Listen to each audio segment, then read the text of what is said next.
রিয়াজ যেন নিজের মধ্যে নেই, সে যেন হায়না হয়ে গেছে। রিয়াজ এক দৌড়ে এসে লোকটার কাছ থেকে তার রিমিকে ছাড়িয়ে নিল। রিমিকে নিজের কাছে নিয়ে এলো রিয়াজ। এদিকে লোকটা রীতিমতো অবাক। আসলে রিমি যখন পা পিছলে পড়ে যাচ্ছিল তখন লোকটা ওকে পড়ে যাওয়ার হাত থেকে বাঁচায়। রিমি তো আচমকা পড়ে যাওয়ার কথা ভাবতে পারেনি, তাই সে নিজের চোখ জোড়া বন্ধ করে রেখেছেন।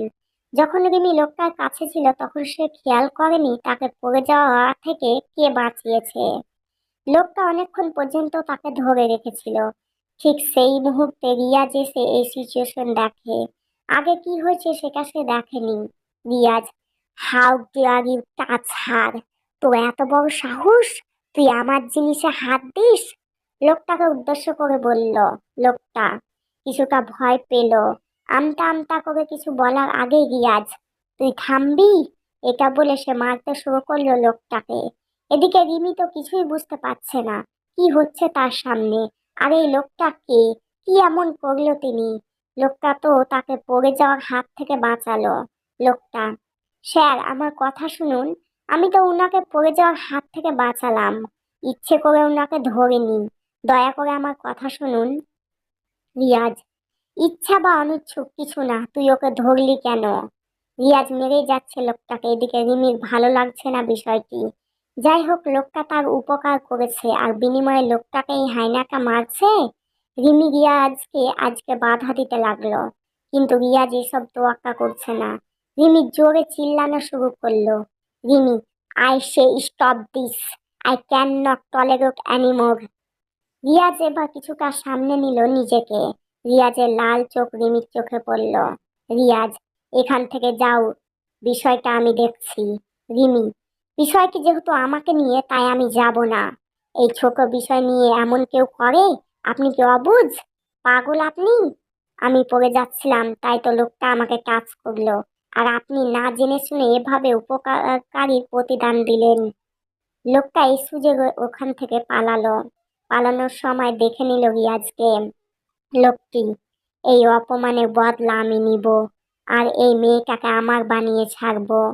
রিয়াজ, যাই হোক, ওই রাস্কেলটা তোমাকে টাচ করলো কেন? রিমি, তার মানে আমি মরে গেলে ভালো লাগতো আপনার? আপনার আমার সুস্থ থাকা দেখাচ্ছে সামান্য স্পর্শকায় চোখে পড়লো। আমার ক্ষতি হোক কিন্তু আমাকে কেউ হেল্প করতে আসবে না, তাই তো? এটা আপনার ভালোবাসা, এটাকে অত্যন্ত ভালোবাসা নাম দিবেন না?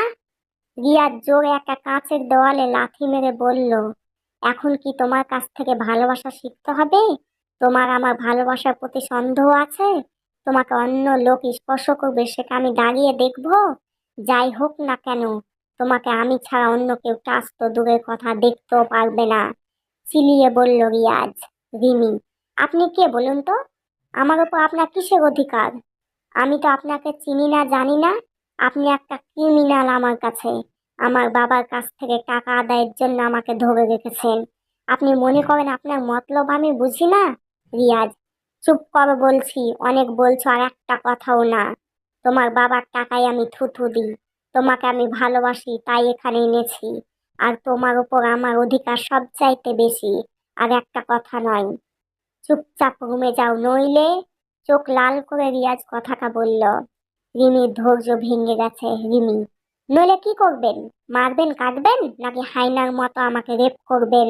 এটাই তো করতে পারেন আপনি।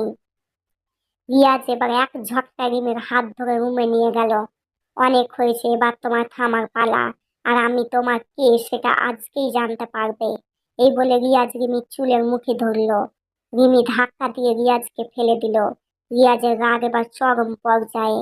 এক তো রিমি ওকে বলেছে কে ও, আর কিসের অধিকার তার, আর এখন এভাবে ধাক্কা দিল। রিয়াজ উঠে দাঁড়িয়ে রিমির কাছে গিয়ে বিছানায় ধাক্কা মেরে ফেলে দিল। কিছু করতে গিয়েও কিছু করলো না রিয়াজ।